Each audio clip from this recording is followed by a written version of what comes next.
ग्रामीण गरीब परिवार वहाँ से पैदल रुधौली बाज़ार के लिए आता है, तो मैं ई रिक्शा के माध्यम से ऐसी सुविधा मुहैया कराऊंगा कि लोग वहाँ से रुधौली बाज़ार तक आने में उनकी जो असुविधा हो रही है वो असुविधा ना हो।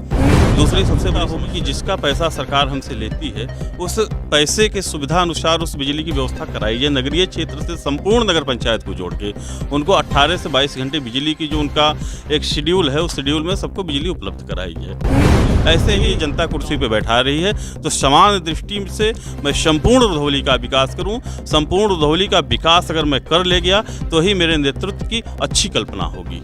यही अपील हम कहेंगे, पूरे इस बस्ती मंडल में कोई भी एक कृषि विश्वविद्यालय नहीं है कि कृषि के क्षेत्र में हमारा बच्चा पढ़ पाए और कृषि के क्षेत्र में काम कर पाए। इस क्षेत्र में हम काफ़ी पिछड़े हैं। रही बात स्वास्थ्य की, सम्मानित जनता को आप अपनी तरफ से क्या संदेश देना चाहेंगे? नेता ऐसा चुनिए। नेता लोग कहते हैं मैं नेता नहीं बेटा हूँ, मैं इसके एकदम खिलाफ हूँ। बेटा तो हर परिवार में है, उस बेटे को सुरक्षित करने के लिए नेता चुना जाता है जो मेरी बात जाके उचित पटल पे रखे, हमारे लिए उचित पटल पे लड़ पाए। Risky reporters TV. नमस्कार, मैं हूं आंसू अनादि और आप देख रहे हैं रिस्की रिपोर्टर। और आज हम हमारे चैनल के मेहमान हैं रुधौली नगर पंचायत से रवि प्रताप सिंह, जो भाजपा से यहां अपनी दावेदारी ठोक रहे हैं। सर, आपका हमारे चैनल में स्वागत है। मैं जानना चाहूँगा कि आप यहाँ भाजपा से अपनी दावेदारी ठोक रहे हैं, तो आपका विकास का मुद्दा क्या है और जो नगर पंचायत में अभी तक रहे हैं उनसे हटकर आप क्या यहाँ की जनता के लिए करना चाहेंगे? देख लीजिए, रुधौली नगर पंचायत क्षेत्र जो है पिछली बार नवसृजित नगर पंचायत क्षेत्र था और यहाँ पे बैकवर्ड कोटे का सीट था। हमारे चेयरमैन हमारे ही गांव से धीर सिंह निषाद जी चेयरमैन हैं, बसपा से जीते थे। इस बार अगर सीट सामान्य रही तो प्रत्याशिता के लिए मैं भी पार्टी से टिकट मांग रहा हूं। पार्टी में मैं जिले का उपाध्यक्ष हूं, तो अपेक्षा रखता हूं पार्टी शायद मेरे बारे में ख्याल करे।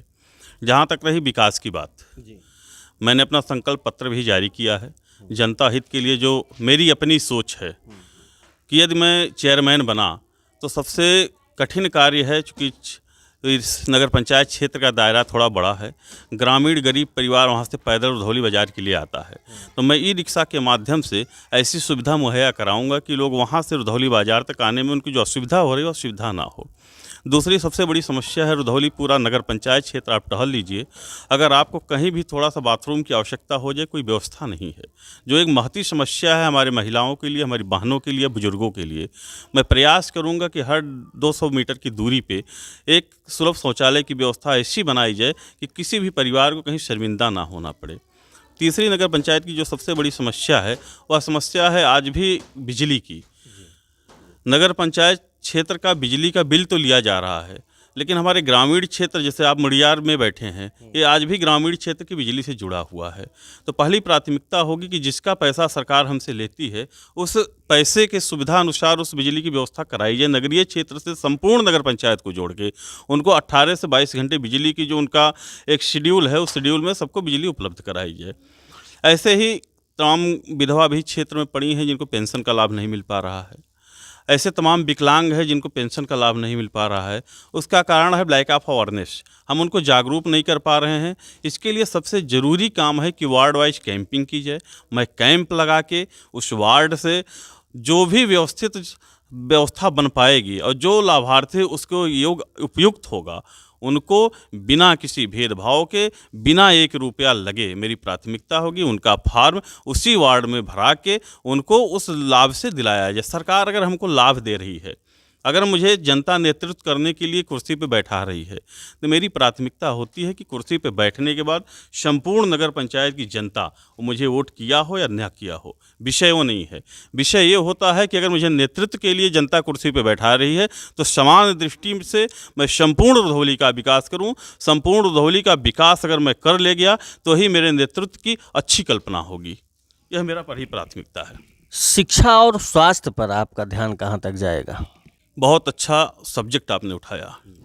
रुधौली क्षेत्र आज भी शिक्षा के क्षेत्र में काफ़ी पिछड़ा हुआ है। हालांकि नवोदय विद्यालय हमारे करीब है, ITI हमारे करीब है, एक यहाँ पे डिग्री कॉलेज भी बना हुआ है, लेकिन जो महती आवश्यकता है, जिस तरीके से इनको प्रमोट होना चाहिए, बाहर के बच्चे भी आके यहाँ पढ़ने चाहिए।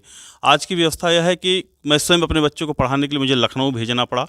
यह मेरी मजबूरी थी, क्योंकि उचित शिक्षा व्यवस्था यहाँ ना होने के कारण लोग मजबूर होकर बस्ती लखनऊ, जिसकी जो व्यवस्था है उस हिसाब से अपने बच्चों को अपना घर परिवार खेती बाड़ी छोड़ के पढ़ाने के लिए बाहर उनको मजबूरन जाना पड़ रहा है।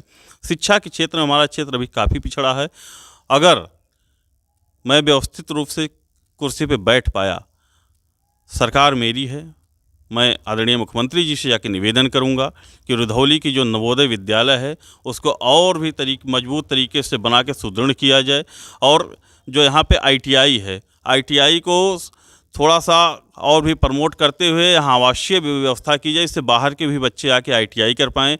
जो हमारी डिग्री कॉलेज है थोड़ा सा द्रूह क्षेत्र में जाके बस गया है, वहाँ से शहरी क्षेत्र तक के लिए कोई संचालन आने जाने की व्यवस्था बस संचालित की जाए, इससे वहाँ हमारी बहनें हमारे भाई आराम से जाके उस विश्वविद्यालय डिग्री कॉलेज तक पहुँच पाएँ और पढ़ पाएँ।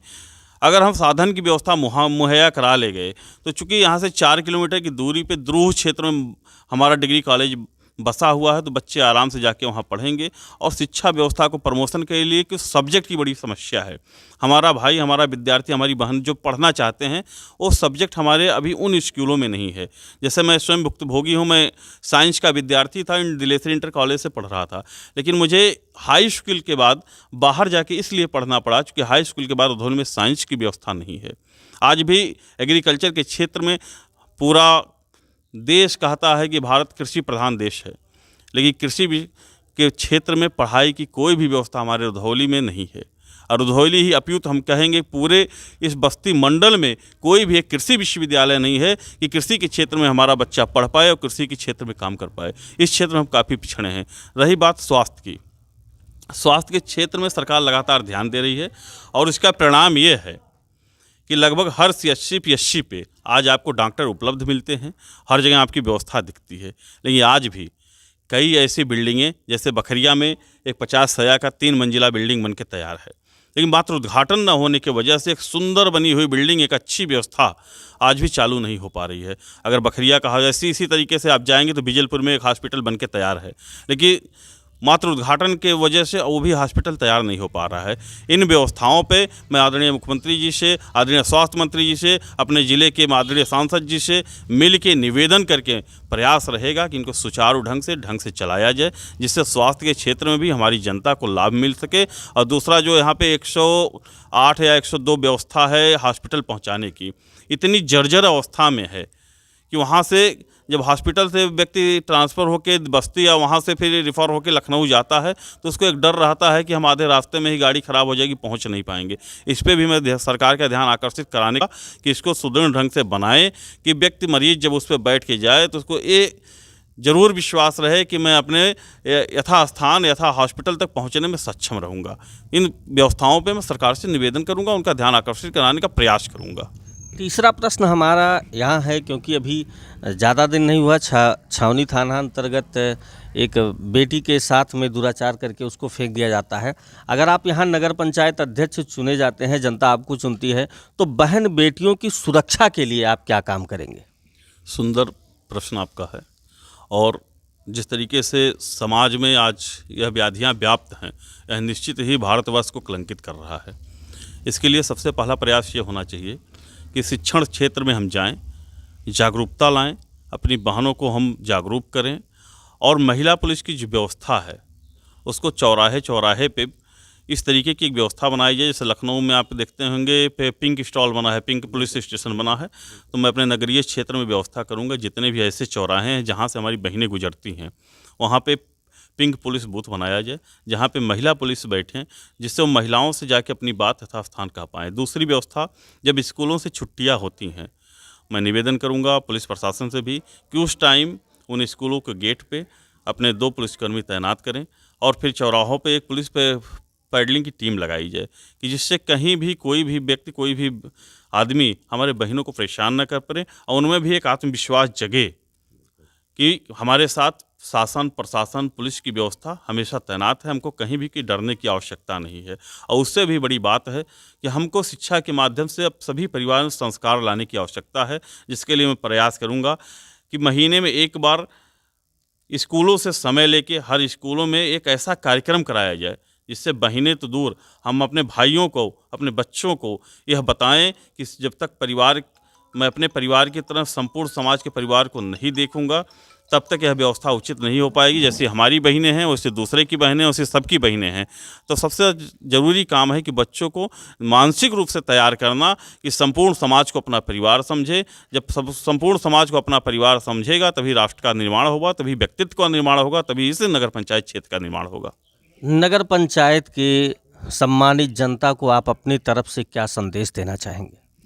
मैं नगर पंचायत की सम्मानित जनता से बस एक ही निवेदन करूंगा, आज चुनाव का समय है, भांति भांति के लोग आपके बीच में जाएंगे और भांति भांति के प्रलोभन देंगे। मैं आपसे निवेदन सिर्फ ये करूंगा कि क्षणिक जो लाभ है उसको ध्यान में न रखते हुए अपने भविष्य को देखिए। 5 साल आपने एक कार्यकाल देखा है, नेता ऐसा चुनिए।